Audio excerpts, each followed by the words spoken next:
ऐसा फील हुआ है कि सामने वाला आपको सुन रहा है, समझ रहा है, लेकिन फिर भी कुछ तो फेक लगता है, जैसे हर बात में एक स्क्रिप्ट चल रही है। पैट्रिक किंग कहते हैं, लोगों का असली माइंडसेट समझने के लिए उनके वर्ड्स नहीं, उनका फ्रेम समझो। आज हम समझेंगे कि लोग कैसे अपनी बातों के पीछे छुपी सोच दिखाते हैं और कैसे आप उनका असली फ्रेम पकड़ सकते हो बिना किसी कंफ्यूजन के।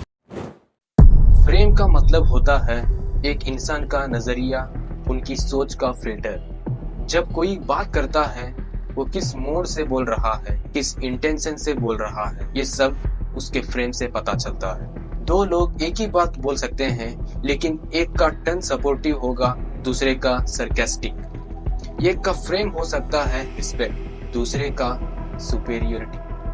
तो हमें सिर्फ वर्ड्स नहीं देखनी, हमें उसके पीछे का माइंडसेट समझना है। लोग अपने फ्रेम को 3 तरीके से दिखाते हैं। First, turn off voice.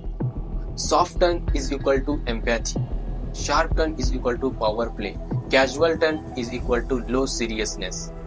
Second, body language. Lean करके बात करना इज इक्वल टू इंटरेस्ट, पीछे हटना डोमिनेंस या disinterest. Frequent eye contact is equal to connection, avoidance is equal to discomfort या गिल्ट। तीसरा, कन्वर्सेशन स्टाइल।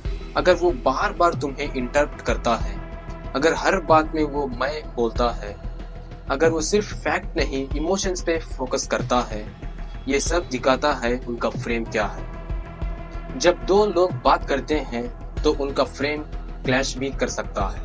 एग्जाम्पल, तुम्हारा फ्रेम है पीसफुल डिस्कशन और सामने वाला का फ्रेम है डोमिनेट करना, तो तुम अनकंफर्टेबल फील करोगे बिना रीजन के।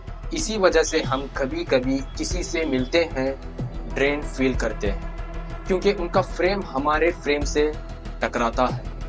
और ये तब तक क्लियर नहीं होता जब तक आप कॉन्शियसली ऑब्जर्व ना करो। जब आप किसी का फ्रेम समझने लगते हो, आप उनकी रियल इंटेंशंस पहचान जाते हो, आप मैनिपुलेशन से बच जाते हो, आप इमोशनल ट्रैप में नहीं फंसते, आप पावरफुल कम्युनिकेटर बन जाते हो, क्योंकि अब आप सरफेस लेवल वर्ड्स में रिएक्ट नहीं करते, आप डेप्थ में जाके फील करते हो ये बंदा असल में क्या चाहता है। पैट्रिक किंग कुछ सिंपल टिप्स देते हैं।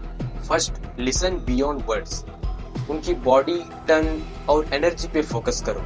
Second, ask open ended questions. जितना ज्यादा वो खुद एक्सप्रेस करेंगे, उतना ही क्लियर होगा उनका frame. Third, notice reaction under pressure. जब किसी पे स्ट्रेस होता है, उनका असली फ्रेम सामने आता है, वो फेक नहीं कर पाते। तो याद रखो, लोग वर्ड से कंफ्यूज कर सकते हैं, लेकिन फ्रेम एक्सपोज कर देता है उनकी सोच। अगर तुम्हें इमोशनली अवेयर और स्ट्रांग बनना है, तो सिर्फ बातें नहीं सुननी, उनकी नीयत समझनी है। देखो उनका फ्रेम और समझ जाओ उनका गेम। अगर ये लेसन ने तुम्हारे अंदर कुछ शिफ्ट किया हो, तो कमेंट करो फ्रेम समझा और सब्सक्राइब करो, क्योंकि हम यही सीखने आए हैं, लोगों के पीछे छुपी रियलिटी को देखना। मिलते हैं लेसन 6 में।